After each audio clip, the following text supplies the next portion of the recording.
Today's video is sponsored by ZocDoc. It's a free app and website where you can choose from among 100,000 healthcare professionals here in the U.S. And yes, they do take insurance.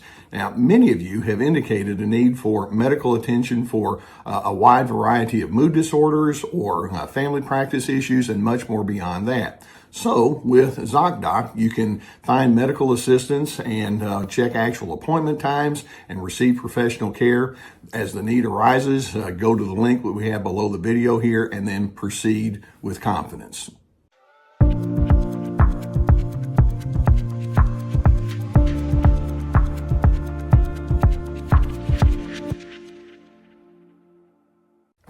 Hello, Team Healthy. I'm so pleased to be with you here for yet another episode of Unbound. Keep in mind, we call it Unbound because as we go through the questions that we're going to be addressing here, it's our way of saying we want to break away from the grip that narcissists can have on us so that we can be freed up to be more healthy and on our way towards bigger and better things than what they may have in store for us. Now, what I'm doing in the Unbound series is I'm fielding questions from you. So this series is driven by you and what you bring to me. And today I have a really interesting question that has been brought out, and then I've got a follow-up question that kind of adds to what the original question is. And so dive in with me on this. One of our listeners writes in and just asks a very basic question, and that is, what is the emotional age of most narcissists? Okay, now how many of you can say, yeah, I live with this 48-year-old person, and especially when we have some difficulty or strain or problems that we have to address, I feel like I'm dealing with some pouty kid or someone that throws a temper tantrum. They just simply can't hear basic truth. You ever have that happen to you? Or I work with someone who's so careful to guard their own little sphere of influence that if somebody comes along and says, hey, I have a different way of doing things, or I want to borrow this person over here to help me on a project, they can't deal with it and they become territorial, etc. Or you may have an elderly person in your extended family that you're thinking, when I'm with that individual, I feel like I'm dealing with somebody that's, just going to be very immature, and they haven't grown, and they make everybody else miserable.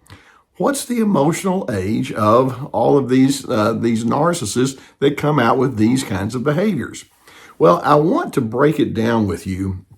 And I'm going to go through 5 different stages of personal development. Now, by no means is this the definitive stage, because there are so many different ways of looking at this topic. But I want to walk through 5 different stages of development in emotional and relational management. And then as we go through them, I want you to see where you think the narcissist is going to lay, and I'll weigh in on that myself as we get through it.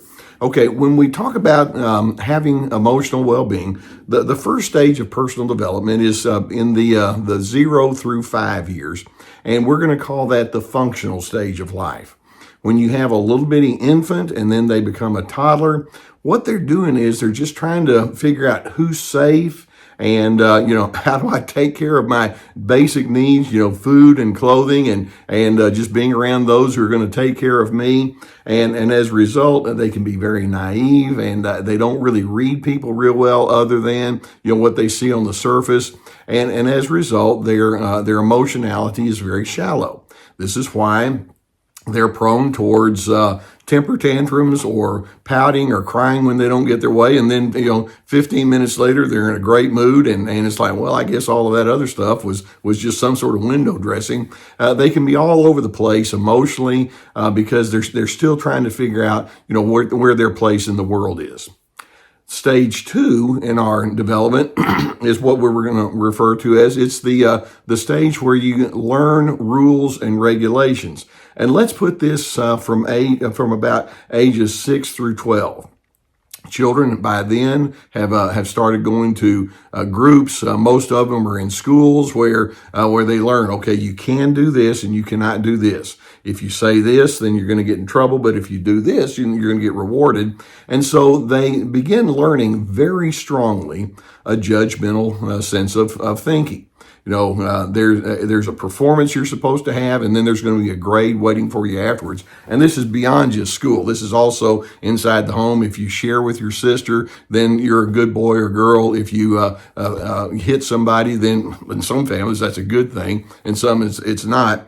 But basically, they begin to realize, okay, there's a lot of rules and regulations, and as a result, this introduces the possibility of shame and guilt that they can begin to incorporate, and then they can have anger and rebellion when they feel like they're being denied some of the things that they want, and you can have 9, 10, 11-year-old kids that can be, good performers or achievers, but then they can just get real mad. Leave me alone, quit it. And they can be argumentative, and you try to reason with them. And it's all about you as parents having to go back and say, here's what the rules say.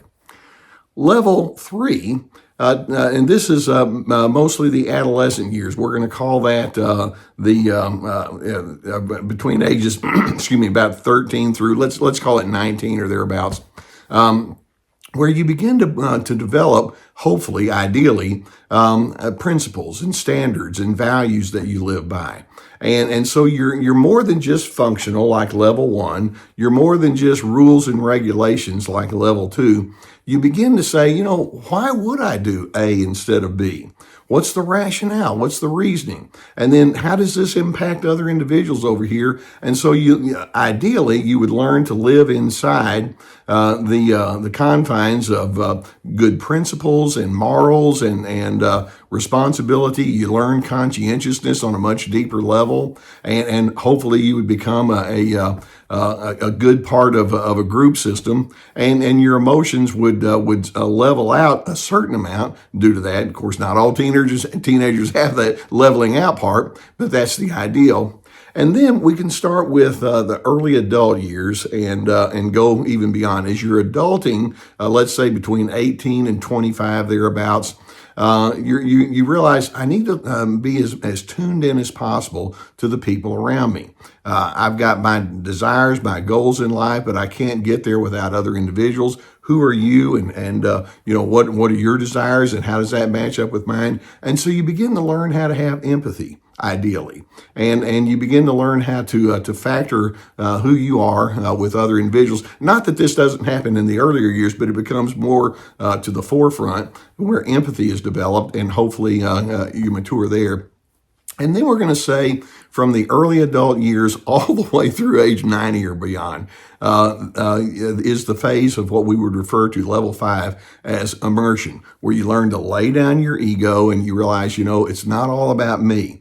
Yes, I have functions and I have rules and regulations. I want to have standards and principles, but I also want to learn how to tune into other individuals. And then in level 5, we talk about having immersion, where you're able to lay down your ego and tune into other individuals in such a way that says, I know that what I can say and do can have a powerful impact on you, and then the same in reverse. Let's see if we can make that work for both of us.